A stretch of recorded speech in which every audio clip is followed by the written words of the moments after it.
Bonjour à toutes et à toutes, c'est Kyosen et aujourd'hui on se retrouve après 1 an et demi d'absence pour parler de l'œuvre incroyable qui est Devilman Crybaby. Alors dans cette vidéo je ne vous parlerai pas de l'œuvre originale qui est Devilman créée par Go Nagai, mais au contraire de son adaptation en animé par Netflix, Devilman Crybaby. Même s'il est vrai qu'il faudrait d'abord avoir visionné Devilman et ensuite Devilman Crybaby pour pouvoir réellement apprécier cette adaptation, je pense que nous ne sommes en réalité pas obligés. Pour ma part je n'ai jamais lu Devilman et pourtant cela ne m'a pas empêché d'apprécier Devilman Crybaby, même si une petite contextualisation de l'histoire est importante. Mais pour cela je vous invite à aller voir la vidéo du chef Otaku qui traite très bien ce sujet, pour que tu puisses réellement comprendre cette vidéo car ce sera une sorte d'analyse critique. Ah et aussi cette vidéo contient du spoil, donc je te conseille réellement d'avoir vu d'abord Devilman Crybaby pour ensuite pouvoir entre guillemets apprécier cette vidéo.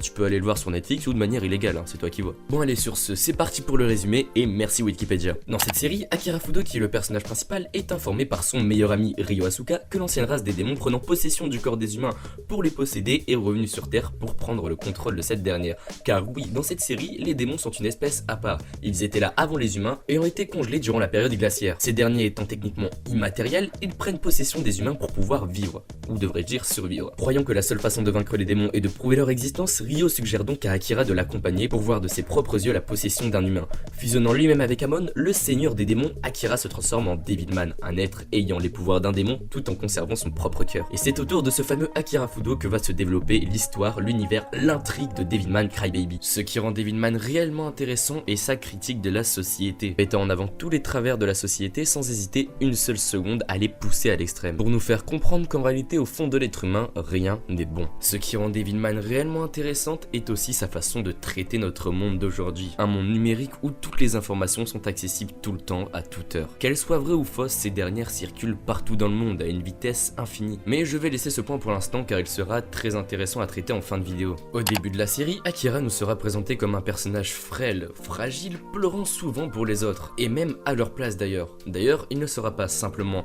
présenté car étant réellement empathique. Dans les premiers épisodes, cette capacité à pleurer pour les autres pourrait être en réalité une sorte de métaphore, montrant qu'en réalité, Akira Fudo se sent solidaire des autres humains, et que la fierté est une mauvaise chose car elle empêche les sentiments humains de se dévoiler au grand jour. C'est pour cela que Akira Fudo, en tant que protecteur du monde si je puis dire, pleurera pour les autres, montrant les sentiments, montrant ce qu'il y a de plus beau en l'homme, à savoir justement son empathie. Akira, sans même le vouloir, de par sa nature, se montrera comme un élu prophétique, montrant à l'humanité la voie qu'elle doit choisir pour pouvoir survivre, et ce dans la paix. Le personnage de Ryo, quant à lui, est très intéressant, car rentrant en totale confrontation avec les idéaux d'Akira. Pourtant meilleurs amis, ces deux-là ont une vision du monde complètement différente. Pour Akira, l'homme est bon et fait d'amour, et il sait au fond de lui qu'avec une certaine témérité, un jour, ils arriveront à changer le monde, en montrant à l'humanité que l'amour est plus fort que tout. Alors que de son côté, Ryo est un garçon froid, calculateur, ne faisant confiance qu'à Akira, pensant avant tout que l'homme est stupide et ne mérite certainement pas la vie qu'il mène aujourd'hui. Et un point intéressant à noter est que Ryo ne prend jamais parti pour les humains. Ce que j'entends par là, c'est qu'il ne se comprend jamais dans l'humanité. Quand il parle toujours de l'humanité à la troisième personne, comme si ce dernier n'était en réalité pas humain, ou ne se considérant pas comme tel. Après sa transformation en démon, Akira changera du tout au tout, que ce soit sa personnalité où il gagnerait en assurance ou bien même sa constitution physique, il grandira énormément et possédera des capacités physiques incroyables, dépassant largement celles des humains conventionnels. Mais une question va revenir durant absolument toute la série. Qui est réellement Devilman, n'étant plus Akira Fudo, mais n'étant pas non plus Amon, le seigneur des démons? Akira arrivera-t-il à garder son cœur d'homme au milieu d'un monde rempli de démons? Qui sont réellement les démons et qu'est-ce qui différencie l'homme de ces derniers? Akira et Ryo sont en réalité les deux faces d'une même pièce. Ryo, lui, n'ayant pas connu ses parents car étant orphelin, et Akira n'ayant pas connu ses parents car ces derniers étant médecins, voyageant beaucoup dans le monde pour sauver justement beaucoup de personnes. Il vivra toute sa vie, ou une grande partie de sa vie, chez la meilleure amie de sa mère qui, justement, s'est mariée avec un occidental, leurs enfants étant justement des métis, c'est-à-dire occidentaux japonais. Ce qui est intéressant dans Devilman Crybaby, c'est qu'une critique du racisme sera aussi faite. Certes, pas très bien développée, mais sera fait quand même, c'est un point assez intéressant à noter. Les parents d'Akira finiront par se faire tuer par des démons. Akira assistera à la scène et justement se vengera. Et une magnifique scène à ce moment-là viendra pointer le bout de son nez. Akira qui court après ses parents, car oui, j'ai omis d'en parler, mais dans Devilman Crybaby, Akira est un coureur de relais. Et ses parents lui enverront à chaque fois des tonnes et des tonnes de cadeaux, des nouvelles chaussures pour courir plus vite, pour compenser leur manque affectif.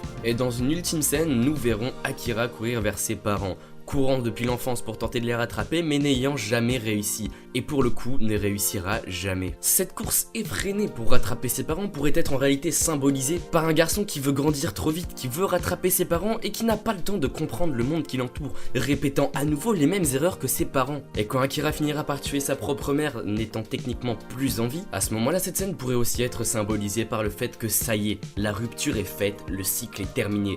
Akira va enfin pouvoir battre de ses ailes. Devilman, avec ses ailes, va pouvoir s'envoler plus haut que ses parents. Après cette scène tragique, Akira vivra un moment très compliqué car ne sachant plus réellement quoi faire.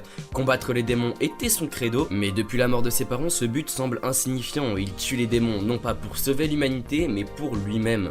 C'est à ce moment-là qu'on remarque que Devilman prend de plus en plus de place face à Akira. Il finira par plusieurs péripéties arriver à un combat contre un démon qui s'appelle Silène, une femme démon entre guillemets qui cherchera toujours un partenaire pouvant assouvir ses pulsions. La seule qui pouvait la soulager étant justement Amon, le seigneur des démons, mais maintenant contrôlé par Akira, un combat débutera entre les deux et c'est à ce moment-là qu'on surprendra chez les démons une forme de beauté. Une forme de pureté, d'ailleurs Ryo le dira lui-même, les démons sont purs dans un sens, purement mauvais mais purs. Alors que les humains sont au final un mélange de tout qui n'est absolument pas homogène, et qui fait justement que dans un sens les démons sont plus beaux que les humains, car étant toujours honnêtes avec eux-mêmes. Et c'est pour cela qu'Akira a justement pu contrôler Amon, le seigneur des démons, parce que ce dernier a toujours été pur. La bonne pureté qui a réussi à dompter la mauvaise pureté, voilà pourquoi Akira a pris le contrôle de Devilman, ou devrais-je dire plutôt Amon, voilà pourquoi Akira et Devilman. À la fin de Devilman, nous découvrirons que Ryo est en réalité Lucifer, un ange déchu qui a pour objectif de se venger de Dieu et, avant tout, de détruire l'humanité. Si l'humanité perdra son combat face aux démons, c'est tout simplement parce qu'elle n'aura pas réussi à se comprendre, et par peur d'elle-même aura causé son autodestruction. En définitif, l'homme est un loup pour l'homme. S'il n'a jamais connu de prédateur naturel, c'est tout simplement parce que ce dernier est son propre chasseur. Alors que Lucifer venait à peine de découvrir ce qu'étaient les sentiments et leur réelle complexité, il est à se demander si l'homme n'est en réalité pas qu'un simple pantin essayant tant bien que mal de mimer des expressions dont il n'arrive même pas à saisir l'essence. Devilman étant une adaptation changeant continuellement de paradigme, selon elle, l'homme ne serait en réalité pas fait d'amour car ce dernier étant complètement hermétique à celle-ci. Et si Lucifer vient à peine d'apprendre à pleurer par amour, l'homme quant à lui, n'en sera peut-être jamais capable.